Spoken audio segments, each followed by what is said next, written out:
Inside the Birds is back. What's up, everybody? It is Geoff Mosher alongside Adam Caplan for another game preview as the Eagles get ready to face the Cincinnati Bengals Sunday, 1 o'clock at the Linc. And, man, Adam, I feel like there is concern about this game, maybe more so than the Eagles fans would normally have playing a Cincinnati team like this because of just how Carson is playing now for 2 straight weeks and also because the Bengals seemingly fight hard. They're not a team that just lays over, and they've got the number 1 pick. But I don't know. I kind of get the feeling that the Bengals are walking into a little bit of a buzzsaw. Maybe I'm wrong about that. And we'll see. I see it like you do. Again, you and I have been wrong the first 2 weeks on our picks. Trey Thomas got it right on our pregame show presented by DraftKings. Trey was the dissenter. He actually did pick the Rams to come into Philly and win in a low-scoring game. Right. But nevertheless, this week it so sets up for the Eagles to bounce back. They should against a awful team. We're going to get into the matchups. They have some significant advantages coming into this game. Right. Both teams are banged up. That's another part of this. There's so many angles to this game, way more when I started digging in than I originally thought. And it's Friday morning. You're just over 2 days away. I know the fans are they're disgusted this week. In social media, man, the animus is out there, man. They're not happy. I get it, but we'll break it down, folks. Calm down. Your Eagles, I think will be okay this week. Well, it's not just the losing in the standings, right? It's another player lost for a couple of weeks in Jalen Reagor. Yeah. So we're going to get into that a little bit. And by the way, fans are not the only ones concerned. Vegas is too. The line has moved considerably since earlier in the week, and we'll talk about that when we make our picks, of course. As you mentioned, we're going to break this down today, but even more so on Sunday when we're at Goose Island Brewery. The show starts at 10 a.m., finishes at noon. It's our Inside the Birds live pregame show. You, me, Trey Thomas, Greg Cosell. 2 hours of just nonstop analysis. If you love football and you hate fluff, then you're going to like our show because that's all we do is break the game down. And also, there's no yelling. There's no screaming. It's all football. It's great. As Geoff just said, there's nothing like this anywhere. It's truly surpassed what we thought. And we really hope you see it. And please tell your friends, too. We do appreciate it. Right. And also, you can get your Eagles fix throughout the week on 2 of our newest Inside the Birds presentations. One is Grillin' the Birds with Trey Thomas and Derek Gunn, which is on our YouTube channel. You should catch it. This was their second episode this week. It was even better than the first. And then also unveiled this week is yet another Inside the Birds presentation. This one's called Tales from the Blind Side. And I tell you, this one's special. It's also hosted by Trey Thomas, but along with his former Eagles line mates, center Jamal Jackson, guard Todd Harrimans. And if you like raw, uncut, undistilled football talk, that is the show for you because those guys chopped it up on a lot of things. They went back to their playing days. I thought it was an amazing show, and I really look forward to that being a part of the Inside the Birds platform. Awesome. Yeah, they're part of our family now. So, Todd I've known since his rookie season, and you and I know Jamal a little bit. I know you know Jamal real well, and really sharp guy. Hope we get him on ITB TV soon. And Trey's the man. And by the way, stay for the Manscaped read by Trey Thomas. It's awful. It is special, no doubt about it. Before we break it down, Adam, you want to get into some injuries here. Obviously, I mentioned Jalen Reagor, and this just kind of – I don't want to say it came out of nowhere. We all saw him take some pretty bad hits there on Sunday, but I don't think anybody knew Sunday night or Monday that this guy was headed in for a surgery on his thumb. He didn't tell that on Monday. He got it checked out, and he was told that he needs to have the surgery because if he doesn't have it and comes back in a couple weeks and he re-injures it, he could actually have long-term damage to that injured thumb. It's his left thumb. And he had the surgery on Thursday. I'm told he'll miss a minimum of 6 weeks. Their hope is he'll return for week 10. They have a bye in week 9. So it's a type of surgery, Geoff, he cannot come back early from, the way he's explaining to me. It has to heal properly. That's the key here. And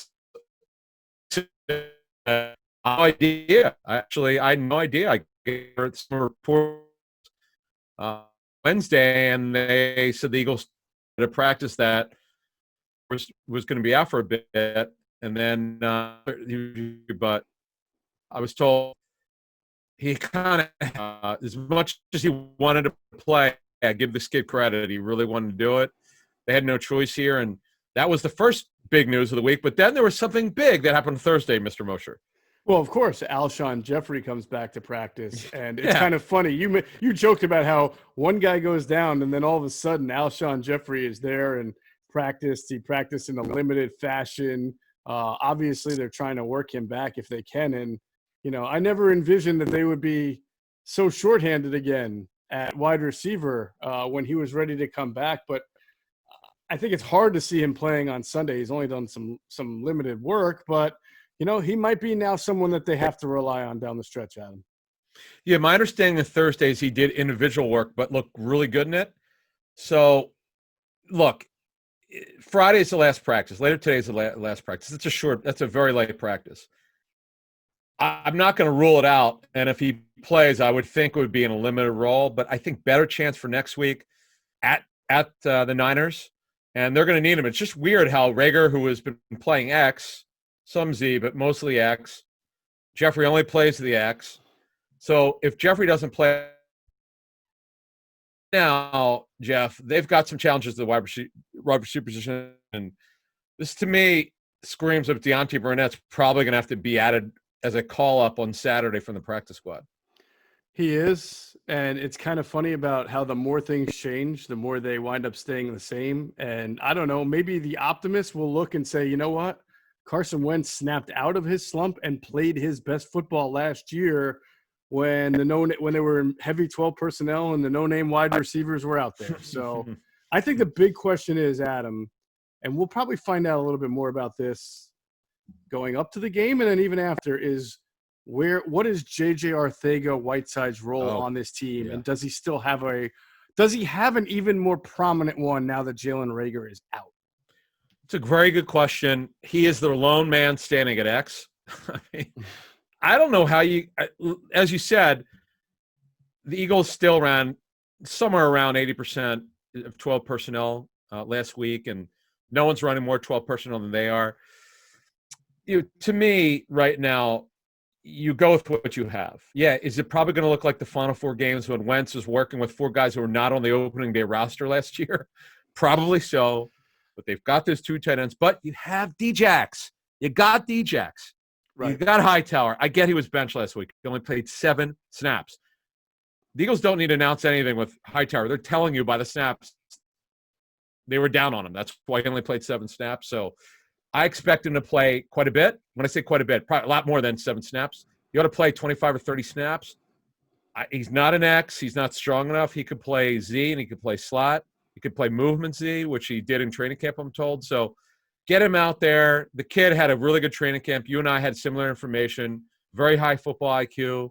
Okay, so he had a bad week 1. Get the guy out there. Show some confidence and get him in the game plan because they absolutely need him. Yep, I think there's going to be there's a really good fantasy football play on the Eagles offense that we'll talk about.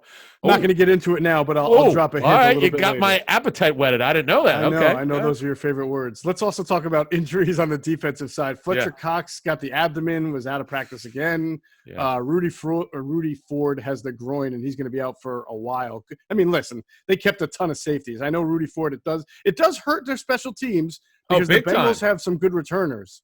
So you got to watch that. But Ford doesn't play on defense, but he is their fastest special teams player. That's why they, despite all the injuries last year and needing roster spots, they were not going to cut him. And that's Dave Phipps. That's his guy, Rudy Ford. This is a great discovery for the Eagles, picking up from the Cardinals. So Fletcher Cox. Listen, it's real simple. If he doesn't practice later today, look for him to be inactive. If he could just get out there and show he can move around, then he's got a better chance to play. But look, they're in good shape at D tackle. They're okay there if he doesn't play.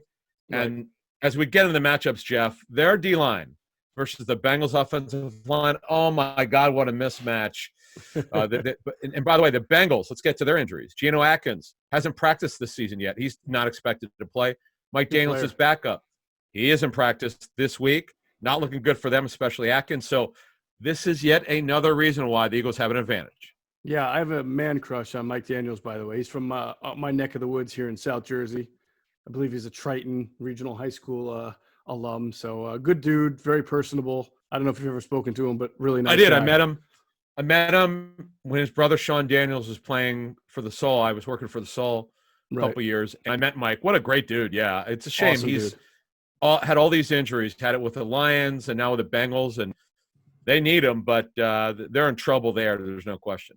All right, we're going to get into the matchups. First, I've been telling you guys for a long time about how good PHLSportsNation.com is, and I'm not lying. You got to head over there, check them out. Great content covering all 4 Philly teams like nobody else, enhancing the fan experience with their great content for the fans, by the fans. That's their motto. Check them out on Twitter as well, at PHL Sports Nation. We thank them for being great affiliates. PHLSportsNation.com. Let's pause real quick for another word for another great sponsor. All right, Adam, let's go with the Eagle offense against the Bengals defense. And my fantasy key guy will come into play here soon. All right. It's not going to be Carson Wentz, although I do expect a bounce back from Carson, and I'm solely kind of going off the old law of averages type deal where you've struggled so much, it's about time where, you kick it back in. I'll say this, though. If he has another, even in a win, if he has a bad game erratically, if he's not improved, but they still manage to win, that's not a good sign coming out of that game. And one thing I do want to say, the Bengals have nothing to do, no matter what happens in this game, mechanics issue. He could be playing a high school team. It doesn't matter. It's on him to get his feet set, to have proper alignment, to roll his shoulder, to roll his hips correctly, to not lock that front foot. Mm-hmm. That to me is what this is all about here. And he's got to take to the coaching. He's being, the way I understand it, he's being coached correctly. It's just that he needs to take the coaching and do what the coaches are showing him. He's seen the tape on Monday. He knows. Just do it. So anyway, look, this is if it doesn't bounce back this week, oh boy, I don't know what to tell you. No, I mean, he's really got to. He shouldn't be hit very hard, right? You mentioned that Atkins isn't going to play, Daniels isn't going to play. Carlos Dunlap has been in the league for a while now. Reeder's a pretty good nose tackle, though, DJ Reeder, right? Wasn't he a bigger free agent signing for them? Yeah, that was a heck of a signing. Yeah, a lot of money. DJ Reeder, very underrated player. Yeah. They got a decent front. I mean, Christian Covington, the Eagles should know about him because of his time, I think, with the Cowboys, right? Mm-hmm. For a little bit. I know he was also on Denver. Cowboys and Texans and Denver. Yeah. But, and he wouldn't be playing, but because of the injuries, sure. In general, Adam, this is going to be the weakest, so to speak, defensive front that they've played this year because there's no Hall of Famer like Aaron Donald, and they don't have 7 great pass rushers like Washington. So I feel like Carson should not be under too much duress this game unless he's blitzed like crazy. I agree 100%. He should not have any problem. Dunlap's really good. Who's their left defensive end? Sam Hubbard, the right defensive end, is underrated. You mentioned DJ Reeder. I mean, they have some players, but not having the great Geno Atkins, Geno Sacks, as he calls himself, and most likely Mike Daniels.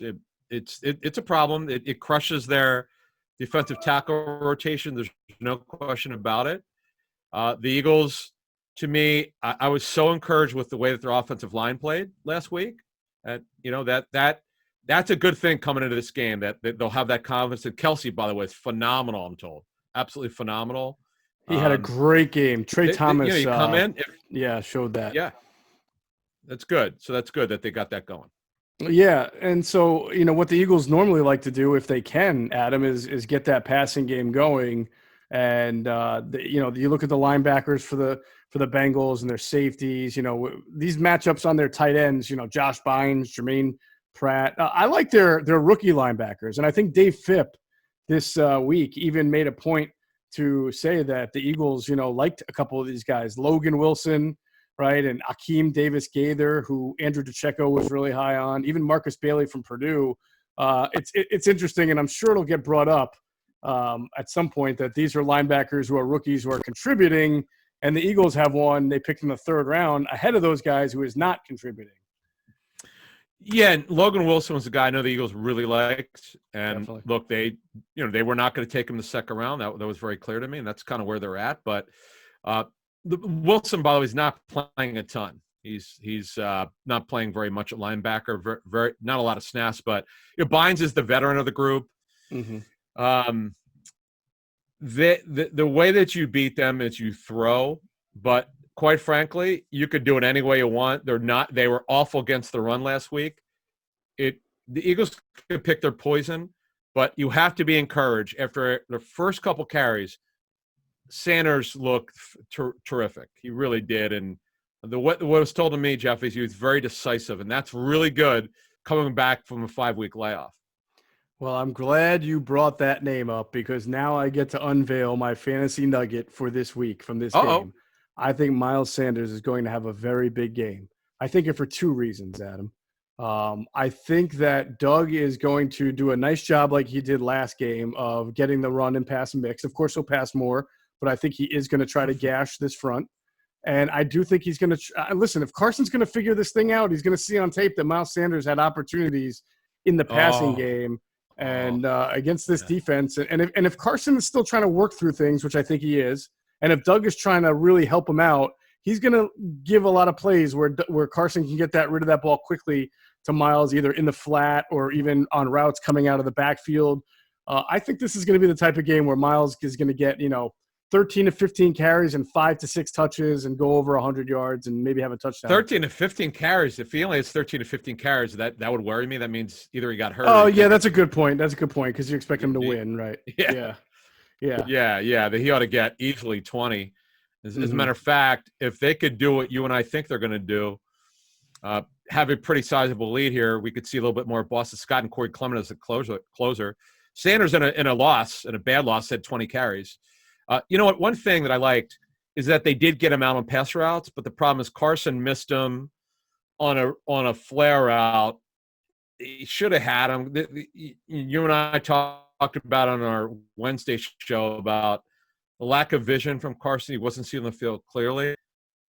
I'm sure, knowing how competitive and a type A that he is, it had to beat him up when he watched that tape on Monday. He had to be mad at himself. He's got to be kicking himself. They had so many plays that they left on the table, and it had nothing to do with the Rams defense. It was on Carson. Wentz has just got to play with proper form and mechanics, or, as I said earlier, you could play a high school team. It doesn't matter when you don't have good mechanics. No, I agree, and I think this is the game where the offense kind of puts it together. I expect it to. Whether that happens or not, I guess we'll find out. If it doesn't, I think we're going to have a lot to talk about. All right, you want to a lot more? Yeah. Anybody else on offense that maybe we haven't mentioned? And again, the tight ends should have both pretty good games. Miles. Yeah. Sanders. So here's what I think. This is a Djax game. Enough of the possession stuff. Throw the ball downfield. They'll be able to protect. Shot plays to Deshaun. Okay, you're going to see that. We mentioned Hightower earlier. I have no idea. I personally, I think they got to play him a decent amount. Give him 20 to 25 snaps. See what he can do. Ward's there is going to play out of the slot. We know that. The question is, how much does Arcega-Whiteside play at X? We're going to find out. You don't have a choice. He's got to play some. Then the tight ends, Sherwin Williams, their strong safety, has been hurt. He's missed a lot of time. I don't think he's played yet. He started working this week. You mentioned, to finish it off with the offense, Jeff. I mean, their offensive line should not have any issues. They really bounced back in a big way. They did a terrific job, and I know that Dunlop's really long and he's a good football player, but Lane Johnson, who, by the way, is practicing more this week, we should mention, he had a phenomenal game. I don't see them having a problem this week. No, they really shouldn't. Let's flip sides, talk about the Eagles defense versus the Bengals offense. And I was doing some research for our show on Sunday on Joe Burrow in particular. And one thing that stood out that I didn't realize is that he leads the NFL in pass attempts, and I believe he's second in completions. I mean, they've certainly come out. I know they've been behind, but he's completing 61% of his passes. I mean, for a rookie to be that high on completions and attempts without any OTAs and with no training camp, I thought was an extreme amount of confidence in this kid. Well, what happened last week, Geoff, is they were so far behind. They had, 63 attempts. You can't have that. And I now get your point. You're right. Burrow, they have a lot of confidence, but here's the problem as we get into this matchup for the Eagles defense. Joe Mixon is getting hit behind the line way too much. Their offensive line is so bad. It is absolutely the worst in the National Football League, and it's not even close. So the thing that the Eagles know is because the Bengals can't run it, and the Eagles D-line should feast here. As you talk about pass attempts, they're probably going to be – he's going to be well over 40. He should. He could be getting the 50s in attempts. There should be some opportunities for this much maligned secondary that doesn't produce turnovers. They should be able to get their hands on something here.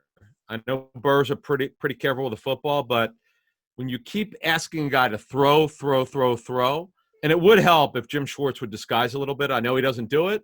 We expect him to do it. He hasn't done it yet. But give a rookie quarterback different looks. I wish they would do that.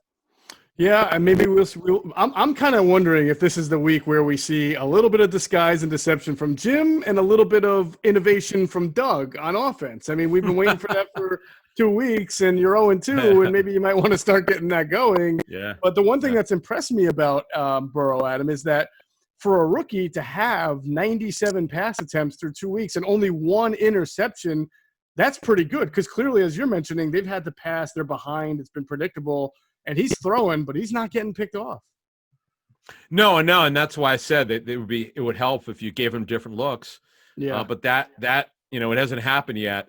But I'll tell you what, as we get into this matchup here, I expect them to bounce back against Mixon. I know Mixon's a terrific player. He could also catch the football well. But the Eagles D-line, even if Cox doesn't play, should have no problem. You got to look out for Mixon in the past game. When they got way behind, he started getting some catches. The Eagles linebackers just don't cover well. For the life of me, I said this last week, or actually on our Monday show, I don't know why more teams don't attack those linebackers in space in terms of catching the football, the running backs. And Gio Bernard could do that as well. If I'm Zach Taylor, I am making sure I get these linebackers in space. Yeah. Yeah, no, Gio Bernard, man, he's now that I think about it, he has been in the league for quite a while. North Carolina, right? I mean, he's been a really good third down back for quite a while. Here's what I wonder is with Zach Taylor being a direct descendant from the Sean McVay coaching tree, do you expect to see a lot of copycat stuff from Taylor with the misdirection, the rollouts, some of the stuff maybe they're not doing yet, but saw how much just to attack those linebackers as you were talking about? Well, I would because their line is so bad. Let me go through their line from a couple sources. Bobby Hart, well below average. Fred Johnson, not very good. He didn't play well last week. He started at right guard. Trey Hopkins has not played well. Michael Jordan is a taller guard who maybe should be playing tackle. Not a bad player, but he's not ready yet. He's just under 6'6". When teams put taller linemen inside, sometimes they're just not natural at that position because he's really long and thin. Not thin, but not your typical guard, 330, 340. So that's a problem. Now, Joe Williams has played well so far. I'm sorry? I'm saying they don't move as well when they're tall because it's in that inside you're used to, moving laterally. And when you're big, it's tougher that way. Yeah. Correct. So the Eagles have a tremendous advantage here. This should be a feasting. And you know what's really also weird? Billy Price, the former first-round pick who's been a disappointment, when he had to play in week 1, I'm told he played really well. For the life of me, I don't know why they won't play him at guard or center. Like, why do you keep this guy on the bench? The line's awful. It just maddens me when teams do this. The kid's gifted. I understand that he's been an underachiever, but now's the time when your line is struggling, your run game can't get going. You pay Joe Mixon, Geoff, all this money. Help the guy, for goodness sake. Is that the kid from Ohio State, Billy Price? Yep, first rounder. Yeah. I remember that everybody was shocked when they took him that high in the first round. But he did have he had the injury. He was coming back from the surgery for the draft. But anyway, so that's to me, again, Eagles D-line should crush this Bengal offensive line. Well, if that doesn't happen, if Burrow is able, or Burrow can use his athleticism and make some plays in the air, the one guy that I fear is Tyler Boyd. I did a lot of study on Tyler Boyd when I was in the scouting academy, Dan Hatman Scouting Academy. I did 5 games on him. And I tell you, this guy can play. He's a really good slot receiver who can play the outside. I think he's playing the outside now along with AJ Green, right? And they've got somebody else in the slot who T Higgins, when T Higgins comes in. Yeah. Although when John Ross comes in, I think they might move Tyler into. I think they move these guys around a lot. Boyd will play a lot in the slot, though. It's interesting. This kid, Michael Thomas, the other Michael Thomas, formerly of the Rams, he caught all 4 targets last week. He's got decent size. And they were spreading apart. They were really spreading it around. So this is where the Eagles have some issues. If you go 4 wide against them, you've got Boyd. You've got Higgins. You've got Michael Thomas. You have the great AJ Green. Now, here's the problem with AJ Green last week.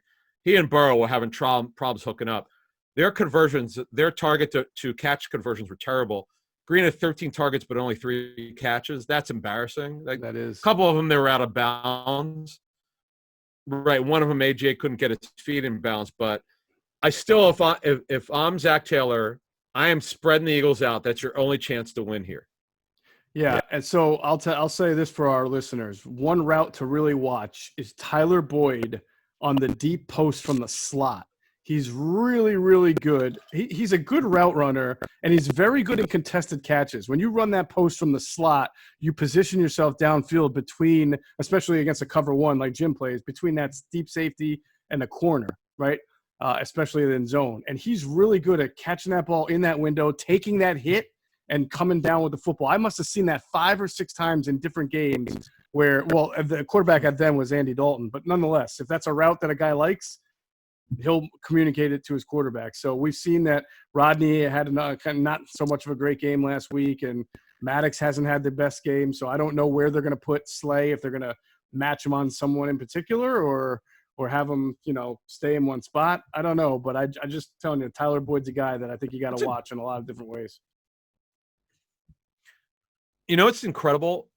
Greg Cosell had this great stat on Thursday night. I was doing this fantasypoints.com Zoom deal where we do it about for an hour and a half. We go over the matchup for the subscribers. And I didn't realize this. This goes to tell you the big change. We knew it was coming, but I didn't think it would be this big. The Eagles play more man coverage than any NFL team, even more than the Lions, even more than the Patriots. Eagles so far, just through 2 games, play more man coverage than anybody. That's amazing. Who would have thought they would become the Belichick, Patricia, Brian Flores defense overnight, huh? Right, but here's the question. Being that they got smoked last week, now do they change a little bit? Good question. Do they play a little less man? I know they don't play zone very well. That's probably partially why even last year they were playing more man than we thought they would. But that's a good question. I wonder if Slay will take Green because Green's taller. That is a good question. I don't know. Green doesn't look like he's as explosive. I mean, he's had so many injuries. He looks like he can catch the ball, but he's not as explosive as he once was. I don't know. Maybe he's just getting his feet back at him. I'm not sure if that's what to expect from him going forward, though. Right, I agree. And they all have size. T. Higgins has size. Green, Tyler Boyd's not small. That John Ross is not tall, but yeah, man, when he comes in, he's going to be the shot play guy. This game, by the way, the weather will be fine for Sunday, low 80s. It's actually going to be a little bit warmer, actually a lot warmer than the last week's game that was in the mid 60s. So this is going to be a challenge for the Eagles. If the Bengals could shock the world and protect, they're going to be able to score because the Eagles do not have depth at corner at all, particularly on the outside. That's really they're good in slot. They're very deep there, but they do not have good depth at all. And if I'm Zach Taylor, I'm spreading those guys out. All right. Well, let's get into the fun part of this breakdown, Adam, where we start to kind of look at the game and how it's going to unfold. Don't give me any scores right now. I'm just kind of curious on what kind of game you're expecting. Oh boy. I did think it, I not that I don't bet, but I did have the game going over. It did last week. Mm-hmm. I don't know what's the. Well, let's put it this way. There are going to be a lot of points in this game. I think it's a tempo offense game. I love the way you set that up. I love because that's passing, turn it, whatever you think. So I think there's a lot of offense. The Bengals they're going to give up sacks. Burrow's going to get hit because the Eagles D-line should. But there are going to be some plays where they protect, and the Eagles are going to give up plays. So I think it's going to be high scoring. Yeah, you know what? I'm with you. I do think the Eagles are going to snap out of it a little bit. I think they're going to be able to put some points on the board early. I really think that getting off to a fast start, which they did against Washington, but did not against LA, obviously, has been, was a thing for them last year. Remember how they didn't get off to fast starts? I think they're going to get off to a good start. And I really think this is the game where they stop turning the ball over, as I've argued this week, that they can play poorly, but when they don't turn the ball over, even when they play poorly, they tend to win. So that's the type of game that I think.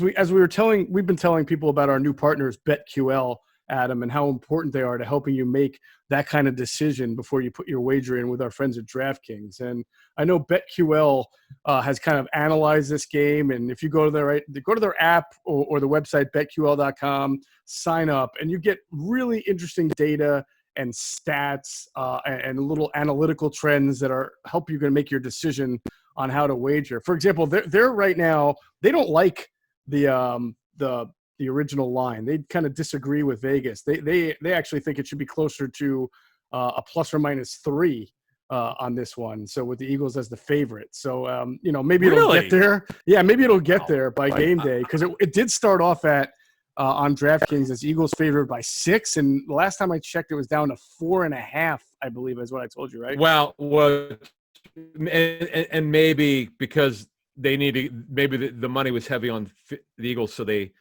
had to move the line to get people to I mean, it's I can't believe it would go down. That's insane. I don't know what So to me, my personal line would have been 8 or 9 points. I think the Bengals were really bad, particularly on defense. Mm-hmm.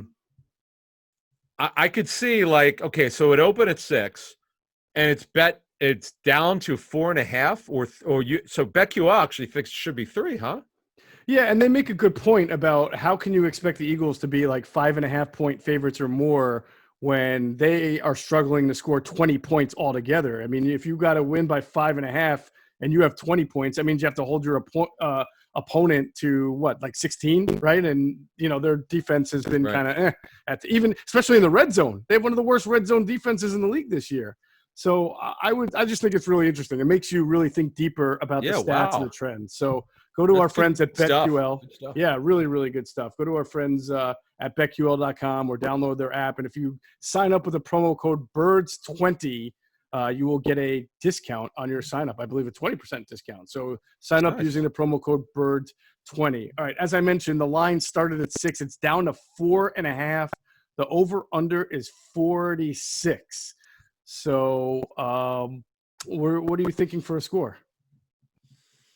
Right now, as we speak Friday morning, the Eagles just have not been, over the past season, a high-scoring offense like we're used to seeing for the most part. We know they've had a lot of injuries, but because I think their line could handle this one, I'm going to go Eagles 30. Mm-hmm. The Bengals were the Bengals, 23. 30-23. All right, so you see a close one with the over. Okay. All right. Eagles cover and the over, but it is a little bit close. I'm going to give you my pick in 1 second. First, I want to say week 2 of football is in the books, and now it's time to review the tape and get ready for week 3. There's no better place to get in on all the action than with DraftKings Sportsbook, America's top-rated sportsbook app. To add to the excitement of week 3, DraftKings Sportsbook is bringing back their can't-miss offer. If you haven't tried DraftKings Sportsbook yet, head to the App Store now because you don't want to miss this. DraftKings Sportsbook is giving all new users the chance to turn $1 into $100 when they bet on any team. That's right. You can place $1 bet on any team, and if that team wins, you cash a cool Benjamin. How can you pass that up? Don't worry if football isn't for you, by the way, because DraftKings is giving you MMA fans the same great offer to use for this week's UFC 253. DraftKings is a safe, reliable, and secure resource, making it easy for you to deposit and withdraw your money at your convenience. So download the DraftKings, top-rated DraftKings Sportsbook app now and use promo code ITB when you sign up to get this can't-miss offer. Pick any team during Week 3, bet $1 on them, and win $100 if they win. That's $1 to win $100 when you use the promo code ITB during sign-up for a limited time only at DraftKings Sportsbook. You have to be 21 or older, Pennsylvania only. It's in partnership with Meadows Racetrack and Casino. Eligibility restrictions apply. See DraftKings.com/sportsbook for details. Gambling problem, call 1-800-GAMBLER. All right, like I said, Adam, I think this is the week that the Bengals kind of walk into a buzzsaw. I think the Eagles are just they're at home. They got a lot of stuff. We've seen this all the time. When you think the roof is caving in, they come out and kind of turn the tables on their season and what the fans are thinking. So I'm going to pick the Eagles to win this game 33-17. So 33-17. I think they're, like I said, I do think they're going to get off to a very hot start and kind of get into cruise control and get everybody, back and relaxed again. And so we'll see how it goes. But I also want to hear some fantasy tips from you from this game, because I know we didn't get to yours last week. And I want to get you this week. Yeah, I missed my Higbee. I had it. It was in our notes. We just didn't get to it on last Sunday's show. But look, they're really good at safety. Von Bell and Jesse Bates, who I love, who's a third-year safety, he was a second rounder in 18, and Von Bell is a guy a lot of people thought was going to get paid. He's older. He hasn't even played yet. He's come back from injury. So that concerns me for the safeties in terms of on the Eagles tight ends. There'll be some opportunity for them, no doubt, but they are good at safety. But where you attack them as a corner, William Jackson, the former first rounder, is an inconsistent player. Mackenzie Alexander is a guy that at times was a decent nickel, and sometimes he played outside for the Vikings, but they didn't want him back. Remember, Trey Waynes is on IR. That's another Viking that they signed. This matchup for them, I'm going D-Jax, man. I'm attacking it, and I just feel like that's what they're going to do. That to me is that you protect, you go deep, and you win, and you obviously are going to mix Sanders in heavy. This should be an offensive fest, and I love Sanders in this game. I know everyone, if you have him, you're starting him. But he did look last week. But D-Jax is my sleeper play, man. I know he's been disappointing so far. I get it. This is it. It's all lining up. Deshaun Jackson, I have him 3 of 7 leagues. I am starting him. Do you see like kind of a vintage D-Jax game, like 3 for, or maybe like 5 for 125 and a bomb touchdown or something like that? You mean 5 for 157? Yeah, something like that, right? Yeah, And what was with all the pass targets? It was so crazy. What a crazy game. He has 9 pass targets in the second half. Yeah, I do. I think they're going to free him up. He played a lot of snaps last week. He's healthy. He came out well. It seems like now they're giving him Wednesday off. Last 2 weeks have gotten off. So it's bombs away, and it's a D-Jax game. It is. Okay. Is there any shot that Greg Ward becomes a good type of flex option in a deep league because he may get 5 or 6 like a PPR type league? No? I mean, if you're in a 2017 league, okay. Number 1 receiver. Yeah, no, it's a running joke. John Hanson and I on our fantasy show on Sirius XM, like someone will call in, hey, should I pick up? Could be someone like Greg Gordon. I'm like, yeah, if you're in a 45-team league, go right ahead. Where there's no free agents, but I mean, look, I always say never with this stuff. You never know what's going to happen. But no, he would not be on my radar. He just all right. What about from the Bengals? Is Mixon a bad play? The Eagles traditionally are pretty good against the run. If he's your RB2, do you consider going with somebody else this week? Well, it's so ironic in this big money league I have, very big buy-in. I've got Sanders and Mixon. Mixon's my second-round pick, as you just outlined, and I can't bench him. I'm just severely lowering my expectations. Jeff's right. Eagles. I know the Eagles' run defense was bad last week, but historically they've been one of the best under Schwartz. I got to play him, but I'm not feeling good about it. I'm just hoping, because I'm always in PPR leagues, maybe get 5 or 6 catches. I'm hoping. Yeah, a bunch of dump offs. I'm not betting on it. Yeah. All right. Any of the receivers? Boyd. We like Boyd. We like Boyd to maybe have a few catches. Yeah.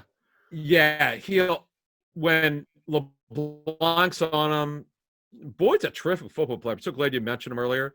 So underrated. Just gets the job done every week. Him I like a lot.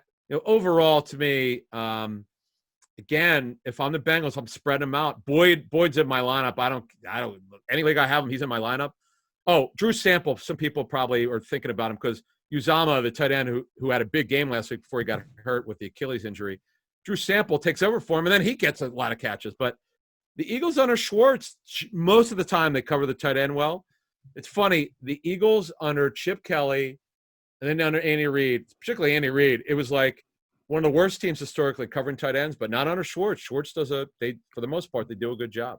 Right. I wonder about Bernard, though, because of the linebacker situation with the Eagles, as in a deep PPR, if he could get like 3 or 4 catches, 50 yards, maybe get into the end zone. I don't put scrubs in my – I just don't do it.